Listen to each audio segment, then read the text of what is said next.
하나님 말씀은 신약성경 히브리서 3장입니다. 히브리서 3장 15절에서 19절입니다.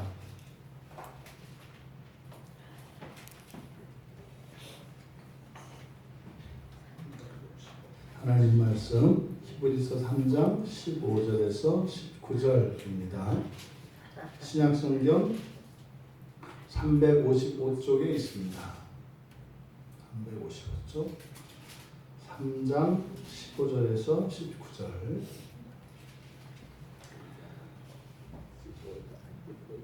네, 우리 같이 한 목소리로 함께 읽겠습니다. 성경에 일렀으되 오늘 너희가 그의 음성을 듣거든 경노하시게 하던 것 같이 너희 마음을 완고하게 하지 말라 하였으니 듣고 경노하시게 하던 자가 누구냐? 모세를 따라 애굽에서 나온 모든 사람이 아니냐? 또 하나님이 40년 동안 누구에게 노하셨느냐? 그들의 시체가 광야에 엎드러진 범죄한 자들에게가 아니냐? 또 하나님이 누구에게 맹세하사 그의 안식에 들어오지 못하리라 하셨느냐? 곧 순종하지 아니하던 자들에게가 아니냐? 이로보건대 그들이 믿지 아니함으로 능히 들어가지 못한 것이라. 아멘. 지금 오늘 우리 본문의 말씀을 이해하기 위해서는 앞에 12절부터의 내용을 알고 있어야 합니다. 왜냐하면 12절부터 19절까지가 이렇게 한 덩어리입니다. 한 문단이기 때문에 그래서 이해를 좀 돕기 위해서 앞에 있는 내용을 간단하게 먼저 요약을 하면 12절에 보시면 믿지 않는 악한 마음이 어느 누구에게도 생기지 않도록 조심하라는 겁니다. 지금 이 말씀은 예수를 믿는 사람들에게 하는 말입니다. 그리스도인들이에요. 예수를 믿었고 세례도 받았고 나는 예수를 믿는 사람이다. 또 때로는요, 어떤 사람들은 나는 이제는 죽으면 당장 하나님 나라 간다. 이런저런 차이는 있을지 몰라도 예수를 믿고 그런 확신을 가지고 있는 사람들을 대상으로 주고 있는 말씀입니다. 그런데 12절에서 뭐라고 그랬어요? 불신앙에 대해서 경고하고 있습니다. 믿지 아니하는 마음, 불신앙이거든요. 그러니까 믿는 사람들에게 불신앙이 있을 수 있다. 조심해라. 근데요, 단 한 사람도 너희들 교회 안에 생기지 않도록 해라. 이렇게 얘기를 하는 겁니다. 그러면 여기서 믿지 아니하는 악한 마음이라고 하는 신자들의 불신앙, 이것은 어떻게 생겨나느냐? 그 원인은 하나님으로부터 멀어지는 것이다 라고 말씀을 합니다. 이제 우리말 성경에는 잘 안 나타납니다. 그래서 예배에 빠지고 설교를 안 듣고 성경을 안 보고 기도를 안 하고 이렇게 예배를 드릴 때도 열심을 다하지 않고 이런 것들이 이제 하나님으로부터 멀어지는 거거든요. 이게 그냥 잔소리하는 것처럼 해라 이렇게 하는 것 같은데, 왜 그럼 어려서부터 그렇게 맨날 성경 보라고 하고 기도하라고 하고 예배 빠지지 말라고 하고 또 예배를 드릴 때 힘을 다해서 열심히 드리라고 했는가를 알려주는 거예요. 그렇게 안 하면 어떻게 된다? 믿지 아니하는 악한 마음이 생긴다는 거예요. 이거는 여러분, 여기서 우리들이 기존에 가지고 있었던 불신앙에 대한 오해를 지금 밝혀주고 있는 거거든요. 이렇게 지금 12절에서 말씀을 하고 나서 그래도 미연에 방조할 수 있는 길, 누가 그런 얘기 안 들어요? 교회 빠지지 마라, 성경 보지 마라, 성경을 매일 봐라, 기도해라. 그런데 그게 안 된다고요. 성경을 보려고 하는데 안 봐져요. 설교를 들으려고 하는데 안 들어져요. 오늘은 진짜로 마음먹고 들으려고 했는데 키면 잠이 와요. 그래서 하나님 날 사랑하시나? 이렇게 생각한다 이 말이죠. 그러니까 이게요, 안 하려고 하는 사람들은 하려고 마음을 먹어야 되겠지만 하려고 마음을 먹고 결단을 해도 그게 내 뜻대로 되는 게 아니다. 그럼 좌절하게 된다고요. 그래서 이제 그것을 방지할 수 있는 것으로 13절과 14절에서 제시해 주는 거예요. 그럼 어떻게 내가 예수를 믿고 난 뒤에 이런 불신앙이 나에게 생기지 않도록 원칙적으로는 하나님으로부터 멀어지지 않는 건데 그러면 어떻게 그러면 하나님으로부터 멀어지지 않을 수 있는가 구체적으로 제시해 주는 거예요. 그 13절에서 뭐 하라고요? 서로 권면해라. 서로 권면해라. 서로 권면하려면 서로의 형편을 알아야 합니다. 상황을 알아야 합니다. 그래서 이러저러한 일들이 일어나면 이 집사님은 이런 일이 일어나면 어떻게 되지? 이제 알잖아요. 그럴 때 이제 이렇게 사과도 하나 깎아가지고 일부러 가는 거죠. 넘어지지 않도록. 그리고 오해를 풀어주는 거죠. 또 이렇게 둘 사이에 어떤 불화가 있거나 이랬을 때는요. 그 중재 역할을 하는 거죠. 이런 게 이제 권면하는 겁니다. 그리고 이제 두 번째 미연에 방지할 수 있는 길은 시작할 때 확신한 것을 최후까지 붙잡는 것이다. 14절 문장은 좀 복잡합니다만 그냥 단순히 말하면 그거예요. 시작할 때 확신한 것을 최후까지 붙잡아라. 근데 이게 지금 굉장히 어려운 말이에요. 우리말 성경에는 이렇게 되어 있지만 이때 시작할 때 확신한 것은 뭐라 그랬어요? 성경 원문에는 본질의 시초라는 말을 이렇게 번역한 거예요. 본질의 시초. 그 본질의 시초. 그럼 이때 그 본질이라고 하는 것은 우리의 소망과 우리의 믿음으로 바라는 것. 그게 하나님 나라거든요. 예수 그리스도께서 이 땅에서 오셔서 이루실 우리가 계시록에서는 천년왕국이라고 천년 지배하시는 그래서 우리가 보통 그것을 천년왕국이라고 하는데 일반적으로 사람들이 교회 안에서 하나님의 나라라고 하는 것이 바로 예수님이 이 땅에 오셔서 세우실 나라를 하나님의 나라라고 합니다. 근데 그것을 요한계시록의 용어로는 천년왕국이라고 해요. 그것이 여기서 말하는 그 본질이에요. 그럼 그 본질의 시초, 그러면 맨 처음 이 세상에 하나님 나라가 시작되어진 시작, 그건 뭐다? 에덴 동산이다 그랬어요. 에덴 동산은 실제로 있었고 실제로 에덴 동산에 아담과 하와를 부르셔서 거기에서 하나님의 나라를 시작하려고 하셨다고요. 그런데 쫓겨났잖아요. 그러니까 여기서 시작할 때 확신한 것을 최후까지 붙잡으라는 말은 그런 거예요. 그 에덴 동산에서 하나님 나라가 시작이 됐어요. 이 세상에. 근데 아담과 하와가 타락해서 쫓겨났단 말이에요. 근데 우리가 그리스도의 참여하는 자가 됨으로써 마치 쫓겨났던 아담이 이제는 예수와 함께 참여한 자가 되어서 에덴 동산으로 들어가게 됐다 이 말이에요. 그러니까 여기서 처음에 시작할 때 확신한 그것은 붙잡으라라고 하는 것은 여러분들이 어디에 와 있는 것과 같다? 에덴 동산에 와 있는 것과 같다. 에덴 동산에 와 있는 것 같다. 그러니까 또 거기서요. 아담처럼 쫓겨나면 안 되잖아요. 쫓겨나지 않고 거기에 붙어 있어야 된다라는 거예요. 이것을 그리스도의 참여자이기 때문에 가능하다 이렇게 얘기하는 거예요. 하나님이 쫓아내셨잖아요. 거기에 다시 하나님이 데려가셔야 되거든요.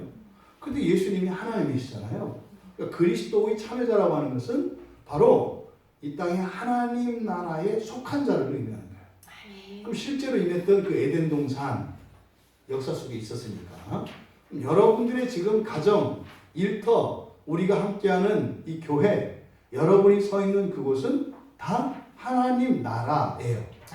완전한 하나님 나라는 아니지만 하나님 나라예요. 그러니까 오늘을 우리가 하나님 나라로 살아갈 수 있다는 거죠. 이것을 시작할 때 확신하는 것을 최후까지 붙잡아라 이렇게 얘기하는 거예요. 그러면 최후까지 붙잡으면 어떻게 했어요? 죽고 나서도 바로 하나님 나라로 계속 산다는 거예요. 여기서 떨어져 나가는 일이 없어야 한다. 요것을 지금 이제 두 가지로 말씀을 해 주신 겁니다. 그럼 여러분, 우리가 예수님과 함께 또 예수님이 우리와 함께 사시잖아요. 그러면 이미 우리가 하나님 나라를 살아요. 이번 한 주일 오늘도 여러분들은 하나님 나라를 살았어요. 아멘. 주소지는 이 세상의 그 위치에 따라서 나라에 따라서 사는 도시에 따라서 주소가 있죠. 주소는 다 다를 수 있어요. 근데 이 지구에 존재하는 모든 이런 공간들, 장소들 가운데 하나님의 자녀들이 거하는 곳은 하나님 나라가 돼요. 아멘. 그런데 그것을 누리는 사람이 있고 못 누리는 사람이 있다는 말이에요. 이것을 누리면서 살 수 있다 이렇게 얘기하는 거예요. 근데 여러분 보세요. 실제로 그게 우리 삶 속에 경험이 되냐고요. 뭐 우리 주영이 보니까 지금 막 손도 그렇고 지금 막 힘들어 죽겠다고. 지금 뭐 이제 더군다나 여기 뭐 간신히 뭐 몇 번이나 면접을 보고 들어가서 뭐 여기 꼭 매여가지고 이제 뭐 여기가 이제 뭐 그냥 이 세상의 모든 거지 뭐. 더 좋은 거 있다가 해도 절대로 안 보여요. 왜? 내가 어떻게 여기 들어갔는데 이거를 내가 이렇게 가는 거예요. 이렇게. 더 좋은 걸 줘도 모르지. 근데 그러면 안 되지. 더 좋은 게 나타나면 얼른 버릴 수 있어야지. 이래야 돈 버는 거예요. 아멘. 그게 아무것도 아닌 거 가지고 그냥 그거 붙들고 있으면 어떡해. 근데요, 그렇게 사는 삶 속에서 형진아, 뭐 그동안 너 살 때 그렇게 애쓰고 수고하는데 거기가 하나님 나라 같대? 하나님 나라 안 되고 그냥 하루 그냥 마음 편히만 살았으면 좋겠어. 이런 마음 들잖아요, 솔직히. 근데 지금 성경에서 말하는 것과 우리들의 삶 사이에는 격차가 크다. 왜 이런 일이 일어나고 있을까? 이 고민을요, 히브리서 기자도 한 거예요. 이때 당시에 그리스도인도 그 고민을 똑같이 한 거예요. 정말로 내가 예수를 믿고 예수를 믿어서 얻는 구원이 정말 이후에 뿐만 아니라 현재를 살아가는 일상 속에서도 정말로 하나님 나라를 살 수 있다고 하는데 경험이 안 된다고요. 근데 지금 히브리서 기자가 말씀하려고 하는 건요, 굉장히 중요한 내용입니다. 그러니까 뭐요? 오늘 하루하루를 어떤 상황에서 어떤 곳에서 지금 살고 있든지 그 하나님 나라를 현재적으로 매일매일 누리면서 살아갈 수 있는 것에 대해서 가르쳐 주려고 하는 거예요. 근데 어떻게 해요? 과거에 있었던 구약의 역사에 있었던 어떤 사건을 들어서 설명을 해주는 거예요. 그러잖아요. 어떤 뭘 배울 때는 그것을 하는 어떤 사람을 보고 설명을 해주면 잘 배워요. 이렇게 뭘 배울 때도. 그러니까 직접 이렇게 실습을 해주면 잘 배운다 이 말이에요. 지금 여기서도 구약에 있었던 그 사건을 가지고 왜 우리에게 적용하자면 왜 우리가 예수를 믿는 그리스도인인데 뭐 돈이 있어야 되고 예뻐야 되고 뭐 몸짱이 돼야 되고 뭐 이렇게 돼야 행복해지냐 이 말이에요. 네? 이런 저런 게 없어도 예수 때문에 세상을 다 가진 사람보다 더 행복해질 수 있는 그게 구원이라고 했는데 왜 나한테는 안 일어나냐 이 말이에요. 왜 안 일어나는지 그 원인을 지금 여기서 말씀하고 있는 거예요. 15절의 말씀은 앞에 8절의 반복입니다. 앞에 8절에 보면 광야에서 시험하던 날에 거여가는 것 같이 너희 마음을 완고하게 하지 말라. 마음을 완고하게 하지 마라. 똑같이 되어 있잖아요. 근데 지금 여기에서 인용하고 있는 것은 구약 성경의 시편 95편이라고 말씀을 드렸어요. 그러면 15절 말씀은 8절 말씀 앞에 있는 3장 8절 말씀의 반복이고 또 더 나아가서 시편 95편 8절 말씀의 반복이에요. 그런데 똑같은 내용을 조금씩 다르게 썼어요. 여기서 여러분들이 차이점을 발견하셔야 됩니다. 맨 먼저 제가 읽어드릴 테니까 들어보세요. 시편 95편 8절에는 이렇게 돼 있어요. 너희는 무리바에서와 같이 또 광야의 마사에서 지냈던 날과 같이 너의 마음을 완악하게 하지 말지어다. 이 시편이에요. 그리고 8절은 앞에 이제 8절은 이렇게 되어 있죠. 광야에서 시험하던 날에 거역하는 것 같이 너희 마음을 완고하게 하지 마라. 그리고 여기 15절은 경노하시게 하던 것 같이 이렇게 되어 있어요. 그러니까 뒤에 마음을 완고하게 하지 말라는 말은 같아요. 근데 앞에 무엇 같이라는 말을 다르게 표현하고 있어요. 그러니까 원래 일어났던 사건은 시편 95편에서 무리바에서와 같이 광야의 마사에서와 같이 이렇게 얘기해요.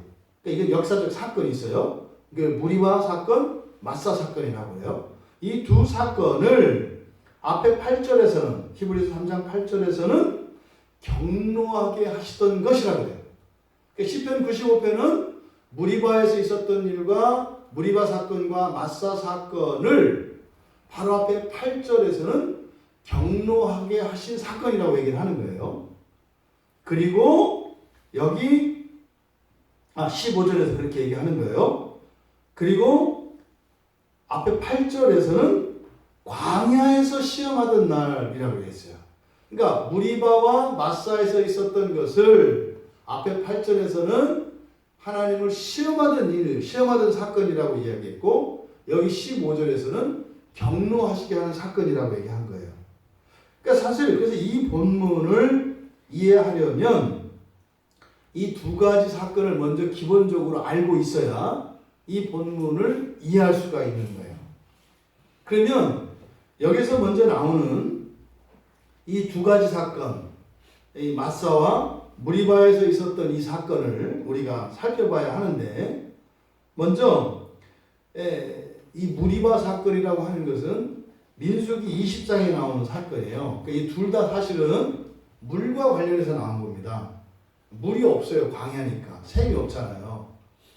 그러니까 거의 200만 이상이 되는 사람들이 물이 없어요. 어떻게 되겠어요? 그 광야에서. 그러면은 또 보통 물 가지고 안 된다고요. 사람도 한 200만 명이죠. 그럼 가축들도 이건 뭐 수백만이 되죠. 그럼 이 지금 많은 이 생물들이 사람을 비롯한 동물들이 마셔야 될 물은 어마어마한 물이거든요. 그러면 이게 또 없으면 어떻게 돼요? 이게 금방 해결되는 문제가 아니에요. 이거 죽게 된 판이죠. 그때 두 번의 동일한 곳인데 두 번의 이런 일이 반복이 돼요. 그래서 한 번은 무리바 사건이라고 한 번은 마사 사건이라고 하거든요. 근데 순서로는 마사 사건이 먼저예요. 근데 시편에서는 무리바 사건을 먼저 얘기를 해요. 그건 뭐예요? 우리가 있는 시점에서 가까운 것을 먼저 얘기하는 거죠. 이렇게 시간을 거슬러 올라가니까 우리로부터 가까운 것부터 얘기를 해요. 그러면 이 무리바 사건은 민수기 20장에 나오는데요. 이때 물이 없다고 그래서 이제 물을 주셔야 하나님이 바위를 깨뜨려서 바위 사이에서 물이 나오는데 사실 그거는 그냥 뭐 이렇게 수돗물 생각하시면 안 돼요. 생각해 보세요. 200만 명 이상이 마실 수 있는 물이면 강물이 흘러도 시원치 않다고요. 여기 안양 인구가 한 80만 되는데 이 사람들이 그 넓은 광야에 모여 있고 물을 마신다고 생각을 해보세요. 뭐 소방차 호수를 뿌려가지고 그 택도 없죠. 그러니까 수백만의 사람들이 물을 마실 정도면 물이 어떻게 공급되어야 하는가를 여러분들이 생각을 해보셔야 한다고. 그렇죠? 바위는 뭡니까? 물이 하나도 없이 말라붙은 게 바위 아니에요. 이 무에서의 창조예요. 이 마사 사건, 무리바 마사 사건도. 거기서 물이 나오는데요. 모르긴 몰라도요. 홍해가 갈라졌던 것만큼이나 두려운 장면이었을 거예요. 뭐 이딴 하나님이 다 있어. 내가 예수 믿으면 구원받는다 그래서 예수 믿었더니 뭐 되는 것도 없고 힘들어 죽겠고 더 힘들어 더 고생해 막 이러고 있는데 상상도 할 수 없었던 일들이 막 일어나는 거예요. 그러면 엄청난 일들이 일어나면요 막 좋아하지 못해요. 두렵다고요. 그냥 어지간한 일, 이렇게 소화할 수 있는 일이 생겨야 막 기쁘고 좋고 반짝반짝 뛰는 거지. 여러분, 지나가다가 한 10,000원 주시면 좋을 수 있어요. 근데 한 1억 원을 주서봐. 어떡할 거요? 갖지도 못하고 안 갖지도 못하고 또 아무도 없었어. 그 시시카메라도 없고 아무것도 없었어요. 10,000원 같으면은 그냥 당당하게 바쳤어요. 10,000원 주셨어요. 난 정직한 사람이다 이렇게 할 수 있잖아요. 근데 이게 한 1억이나 되니 거기다 지금 내가 지금 이렇게 갚아야 될 돈들이 많아. 이건 다 해결이 돼. 근데 아무리 봐도 없어. 그래서 막 소리 질렀어. 주인 없어. 아무도 없어. 그럼 어떡할 거예요? 어떻게요? 겁난다고요. 이게. 내 안에서 이 별의별 생각이 다 들거든요. 그건 저리 가라죠. 여러분, 어마어마한 물이 쏟아진 거예요. 2번이나. 그런데 이 무리바와 마사의 사건이 좀 달라요.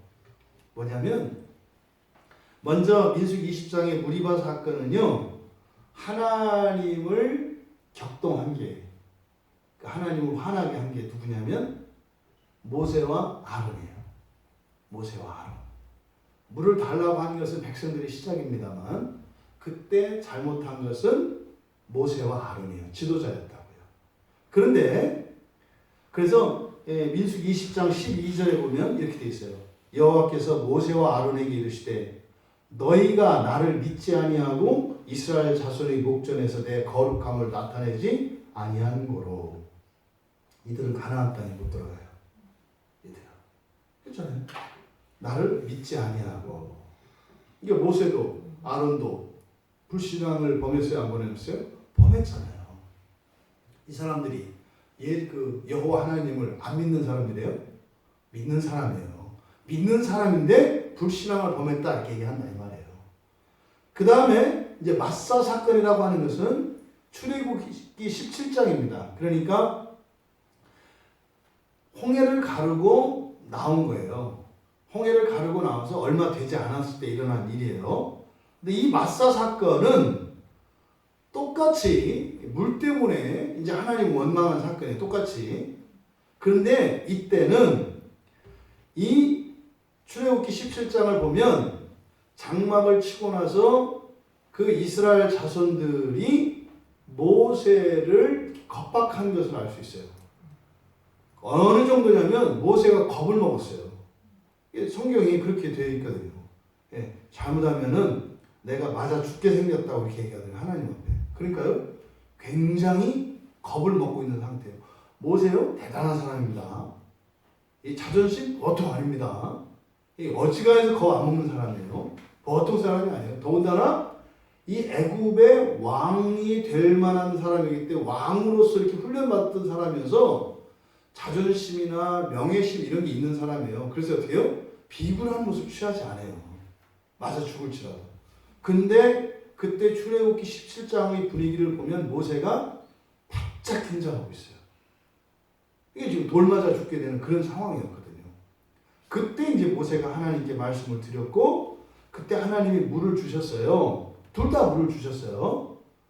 그런데 앞에 이제 민수기 20장에서 얘기하는 이 무리바 사건일 때는 모세와 아론 지도자가 죄를 졌고 여기 마사 사건이라고 하는 출애굽기 17장에서는 백성들이 불신앙에 빠졌어요.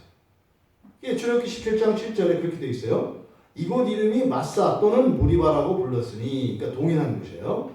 이는 이스라엘 자손이 다투었으며, 이때 다투었다는 건 뭐겠어요? 모세와 아론을 놓고 나머지가 이렇게 한 거예요. 말이 다툰 것이 다툰 게 아니라 그냥 모세와 아론을 죽이려고 한 거죠.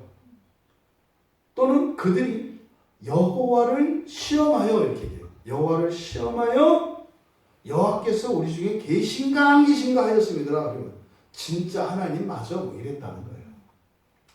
이게 지금 무리바 사건, 마사 사건이에요.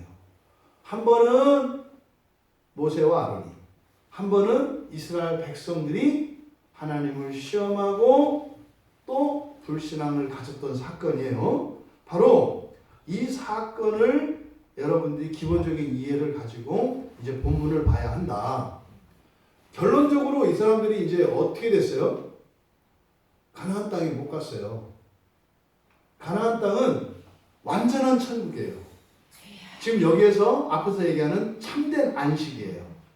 여러분, 그리스도인이라고 해서 전부 다 참된 안식에 가는 게 아니다. 지금 이 얘기를 하려고 하는 거예요. 왜 안 되느냐? 그 원인을 지금 찾아내려고 하는 거예요. 이것을 구약의 사건을 가지고 얘기하는 겁니다. 근데 우리말 지금 성경에는 잘 안 나타나 있는데요. 15절 이하에 이제 16절부터 16절, 17절, 18절 이렇게 보면 여기에 다 의문문이에요. 의문문으로 해서 그에 대한 답을 내리고 있거든요. 그러니까 첫째 16절에 보면 듣고 경노하시게 하던 자가 누구냐? 의문문이잖아요. 그래서 문장의 시작이 의문사로 되어 있어요. 누가 이렇게 되어 있어요. 누가 그랬나? 이렇게 시작을 하고 있어요. 그리고 나서 누가 경노하시게 했나? 이때 경노하시게 했다라고 하는 것은 의역한 겁니다. 경노하시게 한다는 것은 화나도록 격동을 했다는 거예요. 원래 여기서 경노하시게 하다라고 하는 이 말은 원래는 반항하다라는 단어예요.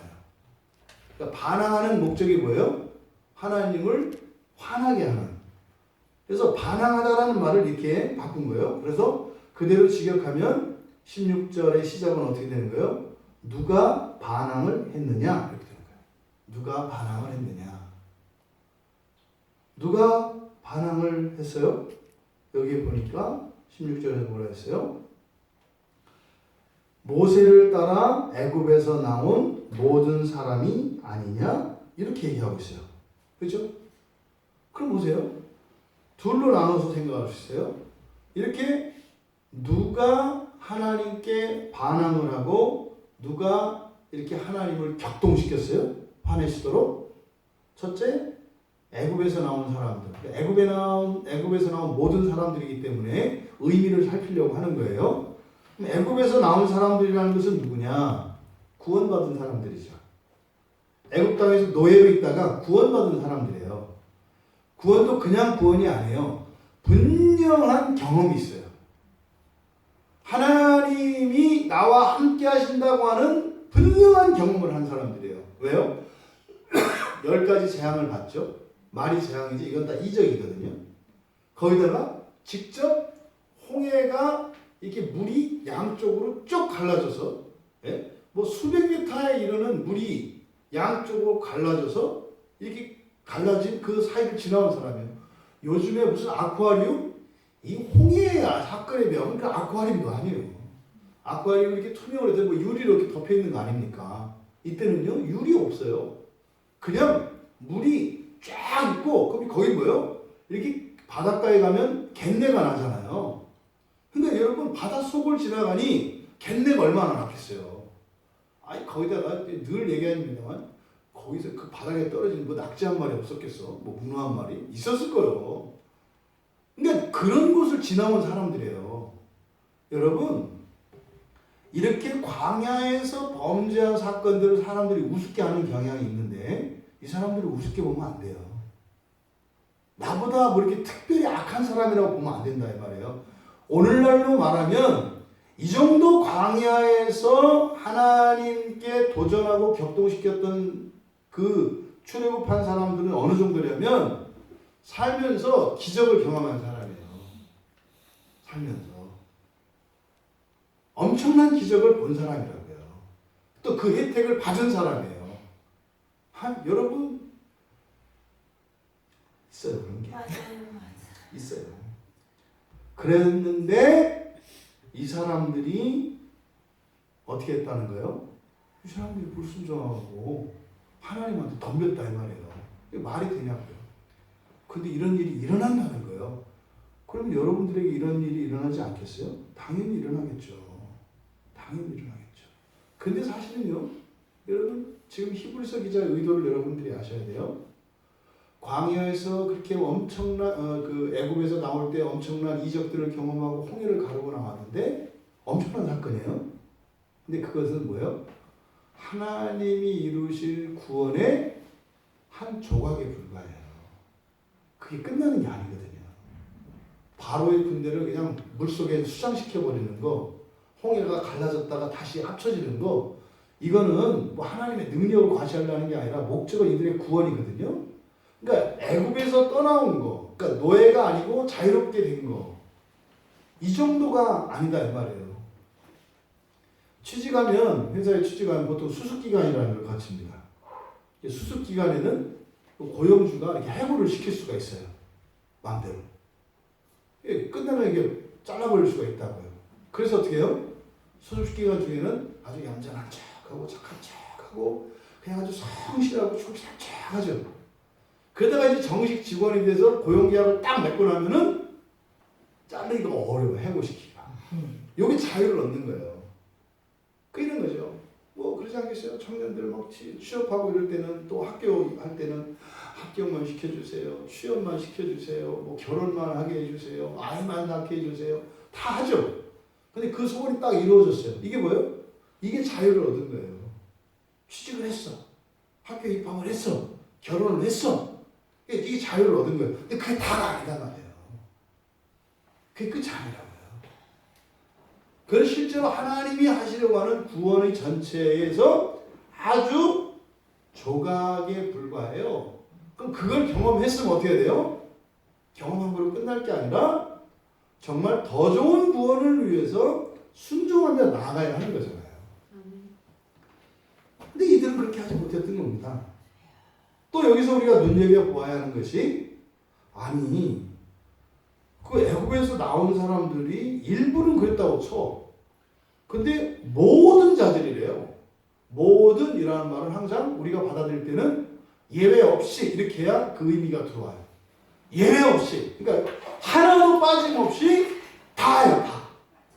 아니 어떻게, 아니 그 수백만 사람 가운데서 어떻게 하나도 예외 없이 그럴 수 있냐 이 말이에요. 이걸 여러분 잘 생각하셔야 돼요. 그러니까 구원받은 신자들의 마음에 이런 완고함이 남아있다는 거죠. 이게 완전히 없어지는 것은 아니라는 사실을 지금 얘기하려는 거예요. 전부 다 나쁜 놈들이었어. 하나도 제대로 된 놈 없었어. 이 얘기하려는 게 아니에요. 뭐예요? 어느 누구도 완고함이 없는 사람은 없다. 이것을 전적 타락이라고 해요. 전적 타락. 그러니까 모든 사람에게는 이런 완고함이 있습니다. 그래서요, 무슨 말이에요? 모든 사람은 예외 없이 하나님의 은혜가 필요하다. 아멘. 은혜가 필요하지 않은 사람은 하나도 없다는 얘기예요. 그래서 어떻게 된다? 아, 이런 구원을 경험한 사람들은 더 은혜를 구해야 되는 것이구나. 아멘. 은혜를 구해야 되는 것이구나. 아멘. 이걸 얘기하는 거예요. 여러분, 이렇게 구원을 경험했음에도 불구하고 마음이 돌처럼 딱딱하게 굳어졌던 이유, 예외 없이 모든 사람이 그랬던 이유, 그것은 첫째로는 하나님이 하시려고 하는 그 참된 구원을 알지 못하기 때문입니다. 여러분들을 그냥 뭐 대학교나 입학시키고 취직이나 시키고 결혼이나 시키고 뭐 돈 벌고 직장만이나 하고 재산이나 불리고 이게 하나님이 하려고 하는 구원의 다가 아니에요. 근데요, 그 정도에 둔다 이 말이에요. 그러니까 항상 여기가 좋사오니가 나와요. 여기가 좋사오니 이만하면 됐사오니 영어 어때요? 여기서 이제 불신앙이 나오는 거예요. 두 번째로는 여호와의 선하심과 전능하심을 망각하기 때문입니다. 내 뜻대로 안 되고 좀 힘든 일이 생기면 하나님이 선하지 않은 것 같다고요. 하나님을 전적으로 믿을 수는 없을 것 같다고요. 내가 스스로 살 길을 찾아야 할 것 같은 생각이 든다고요. 그러면 불신앙에 빠지는 거예요. 또요, 하나님이 선하시다는 것은 알아. 의심하진 않아. 그런데 하나님이 믿었지가 않아. 뭐예요? 하나님의 전능하심을 믿지 않는 거예요. 전능하심. 부모들이 자녀들을 키우면서 겪는 시행착오가 있어요. 애들이 말 안 들었고 좀 잘못하고 그러면은 막 화를 내고 그래서 부모 자식 간에 갈라지고 그래요. 왜 그래요? 하나님의 선하심과 전능하심을 잊어버리기 때문에 지금 얘를 이대로 두면은 얘 인생이 큰일 날 것 같아가지고 그를 바로잡으려고 애를 잡는다고. 그렇게 해서 애들 인생이 잘못되죠. 의도와는 전혀 반대로 가죠. 이게 오늘 제가 되게 가슴 아픈 얘기를 들었어요. 예전에 이제 신앙생활하던 어떤 가정에 대한 얘기를 되게 마음 아픈 얘기를 들었어요. 근데 그 얘기를 들으면 그 얘기를 했습니다. 하나님의 선하심과 전능하심을 잊지 마라. 마치 우리가 뭘 안 하면 안 될 것처럼, 우리가 뭐를 하면 뭐 꼭 될 것처럼. 천만에요. 우리는 그저 순종하고 따라가고 힘들고 어려운 일이 있을 때 하나님의 뜻을 기다려야 되는 이런 신앙의 자세가 필요해요. 그 다음 두 번째로 이제 16절에서 의미하는 바, 바로 모든 사람이 굳어진 마음이 있다고 하는 사실을, 그래서 어떻게 해요? 모든 사람에게 절대적으로 은혜가 필요하다는 거, 항상 은혜를 구해야 한다는 거. 그런데 우리가 그렇게 못하는 것은 뭐다? 하나님의 구원의 참된 뜻이 뭔지 모르고 하나님의 선하심과 전능하심을 잊어버리면 그렇게 된다고 하는 거예요. 그 다음에 이제 17절에서는 이제 의문사예요. 여기도 또 여기서는 이제 16절은 누가 했잖아요. 누가 하나님께 도전했느냐, 이게 16절이에요. 예외 없이 모두 다 그랬다, 이거였어요. 근데 17절에서는 누구에게 노하셨냐, 이제는 주어가 바뀌었죠. 16절은 백성들이 주어였어요. 범죄한 백성들. 근데 17절은 하나님이세요. 그러니까 누구에게, 그러니까 하나님이 누구에게 노하셨느냐, 이거예요.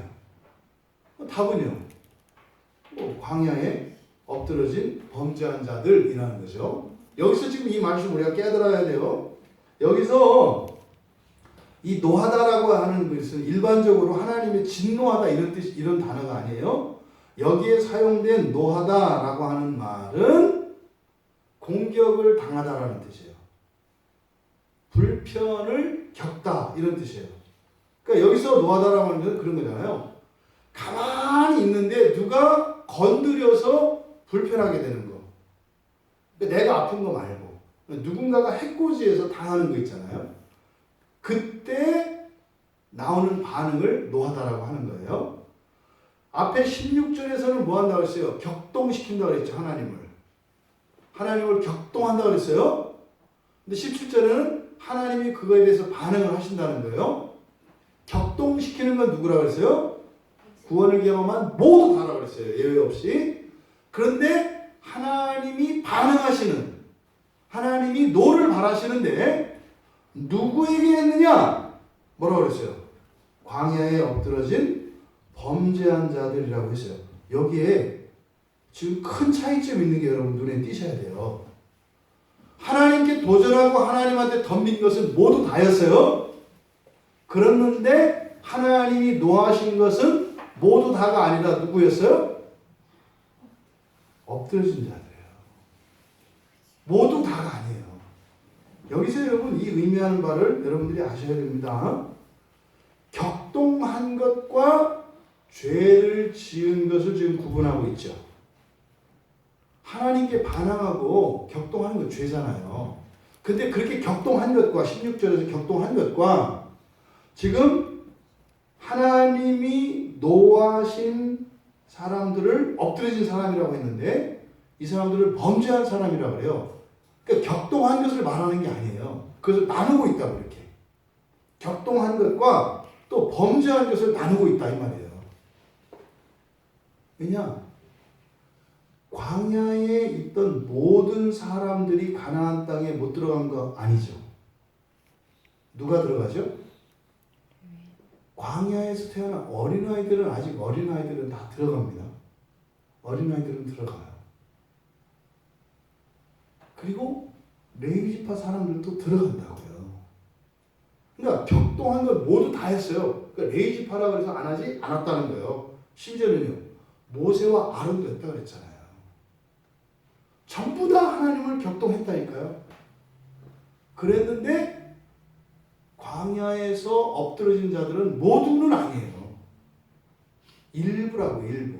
근데 그들이 엎드러진 이유는 격동했기 때문에 못 들어간 게 아니라 뭐 때문에 못 들어갔다? 범죄했기 때문에 못 들어갔다. 이것을 신학적으로 원죄와 자범죄라고 합니다.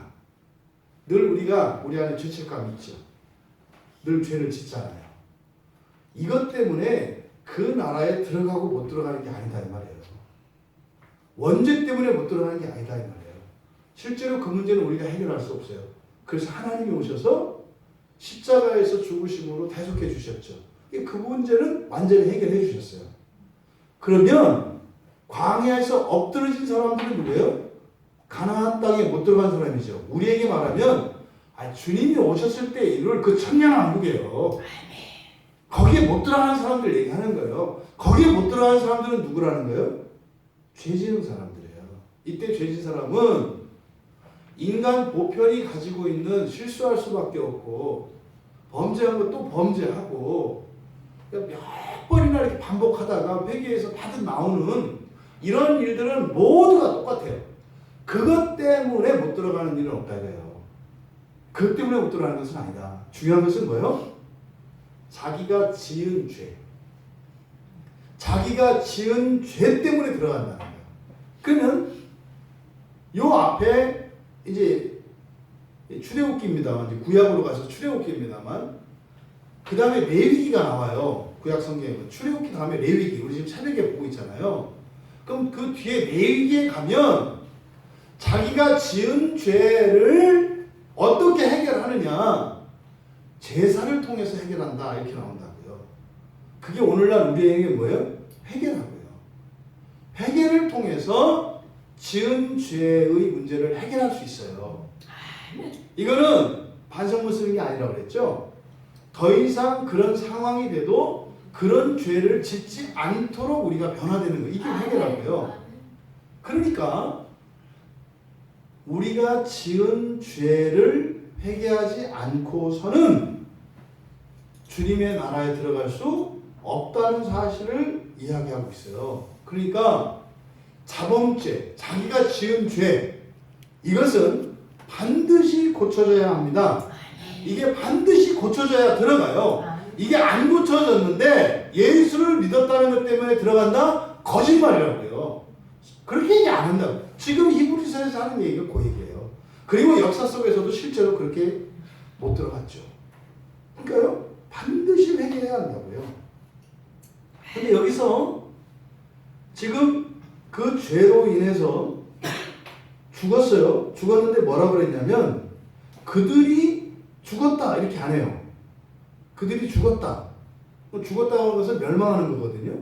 멸망한다는 것은 둘째 사망이고 영원한 불못에 던져지는 거예요. 구약적 표현으로. 근데 여기서 그들이 죽었다 이렇게 하는 게 아니라 뭐라 그랬냐면 뭐라 그랬어요? 그들의 시체가 엎드러졌다 이렇게 얘기해요. 그들의 시체가 엎드러졌다. 이 신약 성경에서 시체는 딱 여기 한 번 나옵니다. 이 시체라는 말은 성경에 쓰지를 않아요. 이 신약 성경에. 여기 딱 한 번 써요. 딱 한 번. 그래서 이 콜론이라고 하는 말인데 이 시체, 이 말이 의미하는 말은요, 몸에 이런 지체, 팔, 다리 이런 거를 말해요. 그러니까 마치 이 시체라고 하는 말이 가지고 있는 개념은 뭐냐면 사람이 죽어요. 이렇게 죽어서 길거리에 버려졌어요. 예를 들어서. 그럼 어떻게 해요? 동물들이 막 달라져서 뜯어먹고 이럴 거 아니에요. 그럼 어떻게 해요? 사지 육신이 막 찢기죠. 여기저기 널브러지잖아요. 이것을 나타내는 표현이에요. 그러니까 원통에서 떨어져 나온 것을 나타내는 말이 이 시체라는 말이에요. 그러니까 시체라는 말은 제가 지금 시체가 아니잖아요. 이건 제 몸이거든요. 이건 몸이라고 그래요. 몸. 근데 제가 죽어요. 딱 여기서 죽으면 영혼과 육체가 갈리죠. 그럼 더 이상은 육체가 생명을 가지고 있지 않아요. 그럼 생명으로부터 떨어져 나오죠. 버려졌죠. 이걸 시체라고 한다고요. 그러니까 사람이 죽으면 분리되는 것을 나타내는 말이 이 시체예요. 그러면 여러분들이 지금 딱 죽는다면, 이 자리에 죽는다면 우리의 영혼이 생명을 가지고 하나님께로 가요. 그리고 이 몸은 지금 우리의 이 신체는 버려져요. 하지만 새 몸을 이제 우리가 부활로 입게 되죠. 부활이라는 것은 그냥 몸만 다시 살아나는 게 아니라 영혼과 불멸의 몸이 합쳐져서 영원히 영생하고 그리고 불멸하는 존재가 되는 것을 부활이라고 하세요. 여기서 시체라고 이야기해요. 시체라고 말하는 것은 의미가 있다. 왜? 광야에서 이들이 엎드러졌는데 그들이 완전히 다 죽은 게 아니라 뭐예요? 일부만 죽었다는 거예요. 일부만. 뭐만? 육체만 죽었다는 거예요. 그러니까요. 영원히 이 사람들이 구원을 못 받은 게 아니라는 뜻이에요. 그러니까 구약에 광야에서 엎드렸던 사람들이 종말에 구원을 받아요, 못 받아요? 받는다 이 말이에요. 그래서 시체라는 말을 씀으로써 종말에는 부활을 한다고요, 다. 그렇잖아요. 예수 믿던 사람이 아주 고약하게 살다가 죽었어요. 그 사람이 종말에, 마지막 종말에, 그때는 부활해요, 안 해요? 한다 이 말이에요. 예수를 믿으면 부활한다 이 말이에요. 근데 지금 여기서 관심을 갖고 있는 것은 그게 아니라 그 중간이죠. 가나안 땅에 못 들어간 사람들. 이게 뭐예요? 그렇죠. 죽어서 천년지옥 가는 것에 대해서 지금 얘기를 하는 거예요. 거기 가면 안 된다고. 근데 그 일이 우리들이 살아가는 일상과 관련이 있다는 거예요. 그러니까 여기서 지금 17절에서 의도하는 바는 뭐예요? 지도자나 백성이나 모두가 예외 없이 하나같이 다 여호와를 원망하고 불평해요. 그리고 하나님을 격동한다고요. 그런데 모두에게 노하시는 것이는 아니었다는 사실을 지금 얘기를 하는 거예요. 그리고 나서 뭐예요? 노하셔도 완전히 노하시는 게 아니라 부분적으로 노하셨다는 거예요. 이게 뭡니까? 남겨진 구원이 있다는 뜻이에요. 아멘. 그러면 어떤 사람은 예수 믿고 살다가 죽었어요. 남겨진 구원이 없는 사람이 있고요. 어떤 사람은 남겨진 구원이 있다고요. 그러면 남겨진 구원은 어떻게 해요? 죽어서 천년지옥에서 해결해야 된다고 얘기를 하는 거예요.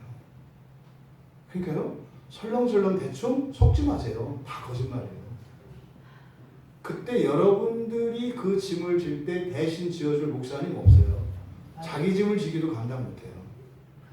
그래서 지금 히브리서 기자가 이 말씀을 지금 하고 있는 거예요. 광야 사건을 통해서. 이어서 이제 18절에서는 이제 안식에 대한 얘기예요. 또 하나님이 누구에게 맹세하사 안식에 들어오지 못하리라. 이제 18절도 누구에게예요. 누구에게. 주어도 하나님이죠. 하나님이 누구에게 맹세하셨는가 이 말이에요. 누구에게 맹세하셨는가? 이 맹세는 좋은 맹세가 아니에요. 너는 절대로 안식에 들어올 수 없다라고 맹세한 거예요. 누구에게 맹세하셨는가? 이거는 이 시대 그리스도인들에게도 동일하게 주시는 말씀이에요. 누구에게 하나님이 절대로 안식에 들어올 수 없다. 다시 말해 죽어서 낙원에 갈 수 없다라고 누구에게 말씀하셨는가? 이 말이에요. 뭐라 했습니까? 주님이 그러셨대요. 하나님이 순종하지 아니하던 자들에게. 눈이 말씀드리잖아요. 지옥은 무엇 때문에 간다? 불순종 때문에 가는 거다. 남은 구원 때문에 가는 거다. 사는 동안 구원을 위하여 우리들이 해야 될 일이 있어요. 방학 숙제 안 하면 어떻게 돼요? 계약하고 매매해요. 선생님은 또 마음 약하고 까먹어서 지나갈 수 있어. 하나님은 그게 없어요. 공의로우시기 때문에. 남겨진 것은 반드시 해야 돼요. 이거를 두려워할 필요 없어요, 여러분. 절대 두려워할 필요 없어요. 잊지 말라는 거예요. 지금 그동안 우리들은 남겨놔도 된다라고 암묵적으로 배웠어요. 확실하게 남겨놔도 된다고는 말을 안 해, 또. 근데 확실히 다 해야 된다고도 안 해. 그럼 우리 입장에서는 뭐예요? 아니기를 은근히 바라는 마음이 있게 되죠. 그래서 그렇게 살다가 가요. 죽어서 깜짝 놀란다니까요. 이거 다 해야 된다고요? 그렇잖아요. 나사로와 부자 비유에서 그 부자가 그 하나님 백성이라니까요. 거기에 가서 그걸 갚아야 된다는 얘기를 거기서 들었어요. 그러니까 몰랐다는 거잖아요. 누가 그랬어요? 거짓 선지자들이 얘기한 거예요. 안 갚아도 된다고. 뭘 안 갚아도 돼. 다 갚아야 돼요. 여기서 그러면 안식에 들어갈 수 없나? 절대로 들어갈 수 없다. 하나님 맹세했다고 하잖아요. 그럼 이게 어겨지겠어요? 그런 일 없다니까요. 절대로 들어갈 수 없대요. 누가? 순종하지 아니하던 자들이요. 이때 순종하지 않다라고 번역되어 있거든요. 이게요. 아페이테오예요. 불신앙입니다. 불신앙을 이렇게 번역을 해놓은 거예요. 근데 보세요. 여기서 지금 불신앙이라고 하는 게 하나님을 안 믿는 이런 게 아니에요. 예수를 안 믿는 이런 게 아니에요. 다 광야에 있는 사람들은 오늘날 교회 다니는 사람들이에요. 세례 받은 사람들이에요. 그런데 그들 가운데에서 절대로 안식에 들어올 수 없는 자들, 전부 누구예요? 하나님을 격동한 사람들이라니까요. 근데 그 격동한 것 때문에 그런 것이 아니라 범죄했다고 그랬어요. 범죄는 뭐예요? 불순종이라고 얘기하는 거예요. 불순종. 그러니까 불신앙과 불순종은 같다는 겁니다. 지금 불신앙과 불순종은. 그러니까요. 순종하지 아니하던 자들, 여기서 순종하지 않다. 그거요. 믿음이나 복종을 거부하는 거예요. 그러니까 불신자들이 예수를 거부해요. 이것도 불신앙이에요. 신자가 하나님 말씀에 복종하지 않아요. 이것도 불신앙이라고 얘기하는 거예요. 뭐에? 안식과 관련했을 때. 안식, 참된 안식과 관련해서 불신앙의 문제, 예수를 믿지 않는 것 반드시 믿어야 합니다. 불순종하는 것 반드시 순종해야 합니다. 라고 지금 얘기를 하는 거예요. 그러니까 안식에 들어갈 수 없는 이것이 불신앙 때문이라고 하는데, 이 불신앙이라고 하는 것은 무신론자와 신자 둘 따로 생각을 해야 된다. 따로 생각해야 된다. 그런 사람도 있어요. 나는 아직 예수를 안 믿으니까 그것도 불신앙이에요. 나는 믿는데 뭐 사정이 이러니까 나는 믿음이 없어서, 이때 믿음이 없어서 나는 믿음이 약해서 이러죠. 뭐라고 하면 저는 믿음이 약해서, 이게 무슨 말이에요? 믿음이 약해서 그 다음 이어질 말이 뭐예요? 그러면 안식에 들어갈 수 없다는 얘기거든요. 무서운 얘기예요. 집사님 이거 합시다. 저는 믿음이 약해서. 그 뒤는 뭐예요? 안식에 못 들어가요 이 말이에요. 그럼 어떻게 해요? 믿음이 약하니까 해야죠. 믿음이 약하니까 해야죠. 근데 우리는 어떻게 돼요? 나는 약하니까 안 해도 된다? 맞죠? 약하니까 지옥에 가야죠. 근데 예수님이 우리에게 주신 복음은 뭐예요? 약하니까 지옥에 가야 되는데 약한데 지옥에 안 가게 하시는 게 복음 아니에요? 아멘. 예수님이 주신 은혜가 그거예요. 없는데 지옥에 가는 거, 약한데 지옥에 가는 거 당연해요. 공의로워요. 그런데 약한데 지옥에 가지 않을 수 있게 하는, 이게 복음이죠. 아멘. 아니 없어서 안 가는 거는, 아니 뭐 믿음이 있어서 안 가는 건 당연한 거 아니에요. 뭐 복음이에요. 그건 당연한 거지. 근데 약한 믿음, 없는 믿음으로도 거기에 가지 않고, 그게 뭐예요? 회개라고요. 그게 회개예요. 그러니까요, 이 세상에 최고로 가치 있는 건 우리에게 회개예요. 최고로 중요한 일이 회개예요. 가장 우선해야 되는 일이 회개예요. 만사를 제쳐놓고 이 회개를 우리는 위해서 살아야 돼요. 그렇다고 해서 이 회개가 뭐예요? 맨날 그냥 죄인이요죠. 이 얘기가 아니에요. 이 얘기가 아니에요. 이 얘기가 아니에요. 일주일 살면서 내가 약한 게 뭔지, 약점이 뭔지 그 발견을 하고 이거를 주님께 고쳐달라고 은혜를 구하며 살아가는 거, 이게 회개의 삶이에요. 맨날 죄인이요 죄인이요, 저 죄인이라서 이걸 말하는 게 아니에요. 회개하는 사람은요 굉장히 긍정적이고 밝고 능동적인 힘이 있습니다. 왜요? 회개는 믿음 위에서 일어나는 거예요. 아멘. 고쳐주실 거라는 것을 믿기 때문에 회개하는 삶은 우울하거나 어둡지 않아요. 여러분 시편 95편 11절과 이게 이제 문장이 똑같아요. 그러므로 시편 95편 11절 이렇게 돼 있어요. 그러므로 내가 노아에 맹세하기를 그들은 내 안식에 들어오지 못하리라 하였도다. 그러니까 19절에 이로보건대 그들이 믿지 아니함으로 능히 들어가지 못한 것이라. 뭐 18절에도 순종하지 아니하던 자들에게 내가 맹세한 것이 아니냐 그랬잖아요. 그러면 믿지 아니함으로 능히 들어가지 못한 것이라. 또 시편 95편 11절처럼 그들은 내 안식에 들어오지 못하리라. 문장이 끝났을까요? 이어질까요? 성경은 끝났지만 하나님의 마음은 뒤에 이어지는 거죠. 그게 이제 뒤에 이제 구약에서는 레위기로 쭉 이어지는 거예요. 그럼 뭐예요? 그때 그 뒤에 이어지는 말은 뭐겠어요? 회개하면. 이렇게 하면 못 들어오니까 어떻게 해라? 회개하고 구원을 받으라. 예수님이 말씀하셨잖아요.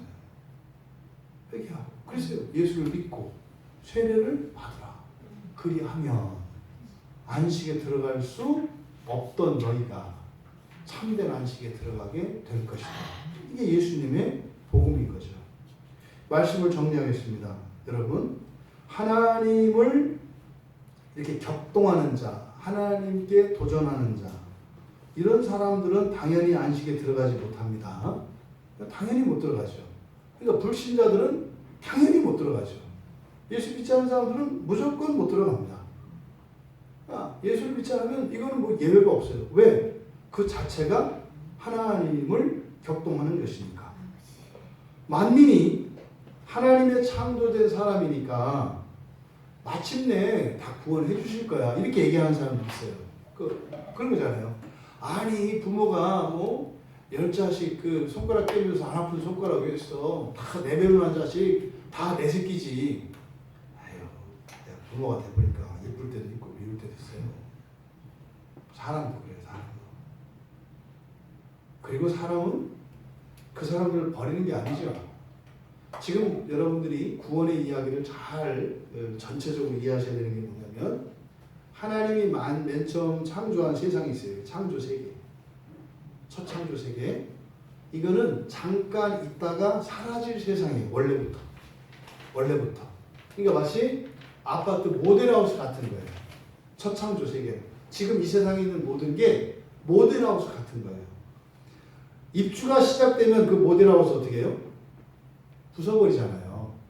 그러니까 지금 여러분들이 확실한 것 같은 이 세상, 이거는 나중에 다 없애버릴 거예요. 사람도 거기에 속해 있어요, 원래는. 모든 게 다 거기에 속해 있어요. 근데 그 가운데에서 사람을 하나님이 특별히 없어지지 않도록 불멸하는 존재로 만드시기로 하신 거예요. 이걸 구원이라고 해요. 그러니까 집이 지어졌을 때 그 집에 들어가서 살게 해주는 게 사람이라고요. 그러니까 나머지는 다 없어져요. 그러니까 사람으로 있으면, 그러니까 하나님 자녀가 되지 않고 사람으로 있으면 어떻게 되는 거예요? 불에 태워져서 없어지는 거예요. 근데 없어지는 것은 무의 상태가 아니라 그랬어요. 굉장히 두려운 겁니다. 왜? 우리에게는 영혼이 있기 때문에. 동물들은 없어져요, 그냥. 물질로 화하는 거예요. 근데 사람은 안 그렇다고요. 천사들도 안 그렇다고요. 두려운 거예요. 그래서 우리는요, 여기에서 없어지는 그 날이 이미 정해져 있어요. 왜? 이 세상 창조가 없애기 위해서 만든 거라고요. 근데 그 목적은요, 사람 구원이에요, 사람. 그래서 모든 사람을 구원하시는 게 아니에요. 구원을 요청하는 자들이에요. 구원을 요청하는 자들. 그러면 그들은요, 하나님 자녀로 삼으셔서 이 세상의 불에 타지 않고 이들은 새로운 세상으로 들어간다. 그러니까 불신자는요, 그러니까 그런 낭만적인 생각을 하면 안 돼요. 그러니까 창조가 뭔지를 모르기 때문에 그래요. 이 세상이 그대로 있다고 생각을 하니까 그래요. 이 세상은 다 불에 태워져서 없어져요. 그때 우리가 어떻게 돼요? 불에 태워져도 안 타는 존재로 바뀌어야 된다. 아멘. 이게 하나님 자녀예요. 아멘. 그래서 모든 사람이 구원받는다는 주장은 매우 잘못된 거다. 여러분 생각해 보세요. 예수 안 믿는 사람은 하나님을 격동하는 사람이라고 했어요. 그러면 맨날 하나님한테 덤비는 사람이 하나님 나라 들어가면 어떻게 되겠어요? 하나님 나라 의미가 없죠. 의미가 없죠. 아니 거기 가서 맨날 하나님 불신하고 불평하고 원망하고 대들고 이럴 텐데 그런 사람이 그 나라에 들어갈 거라고 생각을 해요? 아니, 상식적으로 말이 안 되죠. 하나님 앞에서 전혀 두려움이 없는 자들이 하나님 나라에 들어가면 그게 하나님 나라겠어요. 그러니까 가수라장이 되지. 그러니까 불신자들은 절대로 들어갈 수 없습니다. 두 번째로 출애굽한 자들일지라도 마음이 완고하면 하나님을 격동한다고 그랬어요. 그러니까 신자도 불신앙을 가진다. 이거 뭐예요? 참 안식에 이르기까지 신약의 그리스도인들도 예외는 아니라는 겁니다. 교회를 출석하고 예수를 믿는다는 자기 고백이 확실한 참된 안식의 표는 아니다 라는 사실을 본인이 잘 알고 있을 거예요. 왜? 속에 찜찜한 게 있거든요. 맞아요. 그리스도인들이 마음이 돌같이 딱딱해요. 그리고 여전히 예수 그리스도의 구원을 의심해요. 그리고 일상에서 어떤 안 좋은 일이나 힘든 일이 일어나면 주님을 원망하고 마음이 쉬는 사람들이 있어요. 이런 사람들은 여전히 하나님의 진노를 격동하는 사람들이죠. 그러니까 이들이 종말에는 맞지만 안식에는 못 들어간다고요. 안식은 죽고 난 뒤에 낙원을 말하는 거예요. 그래서 예수 그리스도의 그 나라 천년왕국을 말하는 거예요. 여기는 못 들어간다고요. 신자가 하더라도. 그러니까 우리가 일반적으로 이야기하는 예수를 믿지 않는 사람들을 불신자라고 하는데 이런 불신자들과 예수를 믿는 신자들의 불순종 사이에는 공통점이 있어요. 둘 다 반드시 해결돼야 합니다. 예수 믿지 않는 사람은 예수를 반드시 믿어야 하고 예수를 믿는 사람 가운데 여전히 예수께 불순종하고 있다면 그 불순종의 문제는 반드시 해결돼야 됩니다. 이게 살아생전에 해결 안 되면 못 들어갑니다. 지옥 가야 돼요. 그러니까 이거를 대충 하루하루 미루고 이럴 문제가 아니라니까요. 하나님 말씀을 내가 안 듣고 있는 거 다 아시잖아요. 자기가 알고 있는 거 있잖아요. 이 부분을 굉장히 심각하게 생각해야 한다고요. 드러나가 아니면 그대로 따라서 하면서 속으로 꿍하는 거 이거 말하는 거 아니에요. 본성적으로 그것을 기뻐하지 않는 걸 말하는 거예요. 이것을 우리가 끊임없이 인식하고 하나님의 은혜를 구해야 돼요. 아멘. 불신자는 그래서요 반드시 예수 그리스도를 영접해야 하고 신자는 날마다 그리스도의 은혜를 구하면서 회개하면서 본성의 변화를 위해서 살아가야 해요. 아멘. 이게 참된 안식에 들어갈 수 있는 길이라고 아멘. 분명히 가르쳐. 이거는 누구나 다 할 수 있습니다. 예수 누구나 다 믿을 수 있습니다. 회개 누구나 다 할 수 있습니다. 얼마만큼 했느냐 그거 따지는 게 아니라 그랬죠. 누구나 다 할 수 있는 거예요. 불안해할 필요 없어요. 나 지옥 가면 어떡하나? 이거는 바꿔서 말하면 뭐요? 안 고치고 살고 싶은데 진짜로 안 고치면 안 되는 거야. 이 얘기로 그렇게 얘기하는 거예요. 미쳤지. 왜 그리고 그 불지옥으로 들어가려고 해요. 제 아무리 경건한 신자라 할지라도 죄 가운데 살아가고 있기 때문에 자신의 마음이 완전히 이 살과 같이 부드러울 수는 없어요. 아무리 경건한 신자라 하더라도. 하지만 반대로 경건한 신자는 그만두고 완전 나이롱이어서 행위로 이렇게 죄를 지으면서도 회개도 안 해. 회개는 고사하고 그냥 태연하게 살아. 그리고 반복적으로 똑같은 범죄를 저질러. 그런데 그렇게 죄를 반복하면서도 자기의 굳은 마음에 대해서 안타까워하고 그 심판에 대해서 두려워하지 않고 아무런 대책도 없이 살고 있다면 이 사람은 절대로 참된 안식과 거리가 멀어요. 그냥 먹고 사는 이런 생각이 나고 살아간다면 그 사람도 절대로 참된 안식과는 거리가 멀어요. 그 사람들 앞에는 지옥이 놓여 있어요. 분명해요. 명확해요. 성경은. 반드시 해결돼야 합니다. 하지만 여러분 여기서 두려워하지 마세요. 정말 두려워하면 안 돼요. 넘어가는 거예요. 비록 우리들의 마음이 굳어 있어요. 그리고 범죄해요.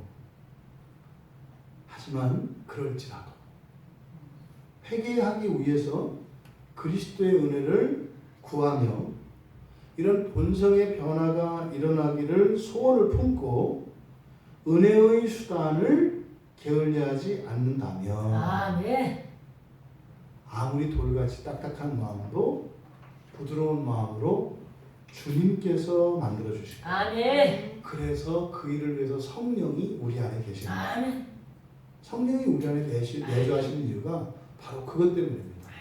그래서 우리의 본성을 완성시키는 것은 우리의 힘으로가 아니라 성령의 능력으로 그렇게 되는 겁니다.